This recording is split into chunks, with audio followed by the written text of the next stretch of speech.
Baik, saya awali. Assalamualaikum warahmatullahi wabarakatuh.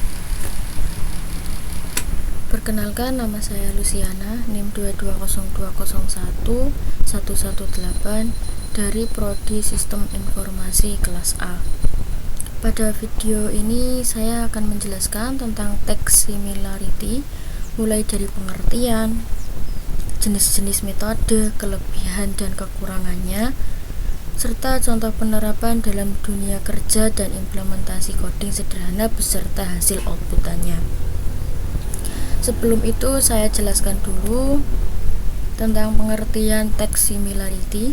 Jadi text similarity yaitu teknik dalam text meaning dan NLP yang digunakan untuk mengukur tingkat kemiripan antara teks 1 dengan teks 2 berdasarkan representasi tertentu, baik secara statistik maupun semantik. Pengukuran ini biasanya menghasilkan nilai numerik antara 0 hingga 1, di mana 0 tidak mirip sama sekali, sedangkan 1 sangat mirip atau identik. Text similarity banyak digunakan untuk analisis dokumen, pencarian informasi, dan deteksi kesamaan konten. Kemudian ada macam-macam metode dalam text similarity. Yang pertama yaitu quotient similarity, yaitu mengukur sudut antara dua vektor teks. Yang kedua menggunakan representasi numerik seperti TF-IDF, dan yang terakhir yaitu cocok untuk dokumen panjang. Untuk jenis yang kedua yaitu ada check-card similarity, yaitu mengukur kesamaan berdasarkan irisan dan gabungan kata, kemudian sederhana dan cepat. Yang terakhir yaitu cocok untuk teks pendek. Yang ketiga yaitu ada Euclidean distance, yaitu untuk mengukur jarak antara vektor teks. Kemudian semakin kecil jarak semakin mirip. Yang terakhir yaitu ada semantic similarity, tujuannya itu digunakan untuk embedding, lebih memahami makna konteks, dan yang terakhir itu lebih kompleks secara komputasi. Selain itu ada kelebihan dan kekurangan dari text similarity. Kelebihannya yaitu membantu mendeteksi kesamaan dokumen secara otomatis. Yang kedua yaitu efisien dalam pencarian dan pengelompokan teks. Yang ketiga dapat diterapkan di berbagai bidang industri. Dan yang terakhir yaitu mendukung pengambilan keputusan berbasis data. Selain kelebihan, text similarity juga memiliki kekurangan. Kekurangan yang pertama yaitu sensitif terhadap reprocessing teks. Yang kedua yaitu metode sederhana kurang memahami konteks makna. Yang ketiga, metode semantik membutuhkan sumber daya besar. Dan yang terakhir yaitu hasil bisa bias jika data tidak bersih. Kemudian selain kekurangan dan kelebihan, text similarity juga memiliki penerapan dalam dunia kerja.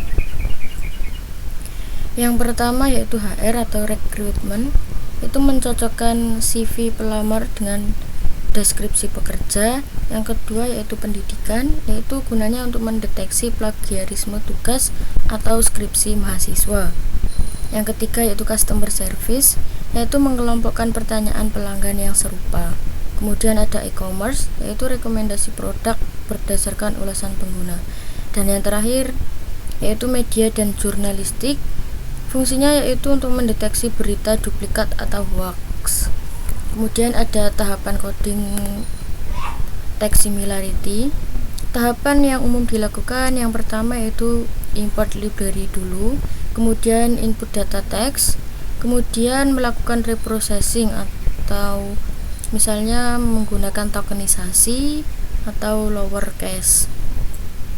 Yang keempat yaitu ekstraksi fitur teks. Yang kelima perhitungan nilai similarity, dan yang keenam yaitu menampilkan output hasil. Pada video kali ini saya menggunakan dua metode. Yang pertama yaitu quotient similarity dan yang kedua check-card similarity. Kemudian kita langsung praktek saja di Google Colab. Di sini saya sudah memiliki codingannya. Bisa dilihat di sini. Untuk hasil outputannya di sini 0,4316134. Nah, ini hasil outputannya itu apabila mendekati 1, maka kedua kalimat tersebut, kedua teks ini, maka memiliki kemiripan yang tinggi. Apabila outputannya lebih ke 0, maka tidak cocok untuk teks panjang. Ini merupakan contoh codingan untuk Cosin similarity, yaitu Python simpelnya. Kemudian yang kedua di sini saya memiliki codingan untuk yang checkered similarity.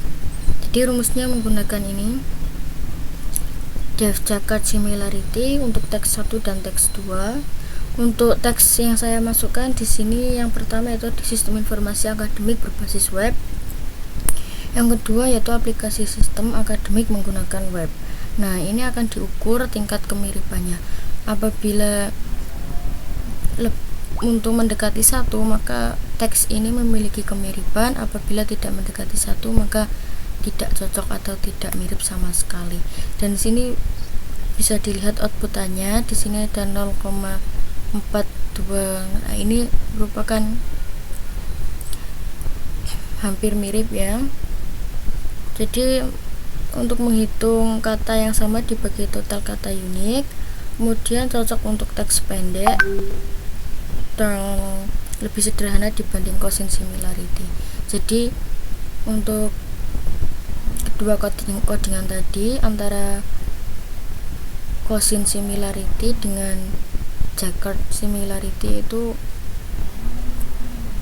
codingannya itu lebih sederhana untuk yang checkered similarity. Demikian penjelasan mengenai teks similarity, mulai dari konsep dasar, jenis metode, kekurangan, kelebihan, hingga implementasi coding sederhana. Semoga video ini dapat membantu pemahaman tentang teks similarity dalam praktikum kali ini. Terima kasih. Sekian yang bisa saya jelaskan dalam video kali ini. Kurang lebihnya saya mohon maaf. Saya akhiri. Wassalamualaikum warahmatullahi wabarakatuh.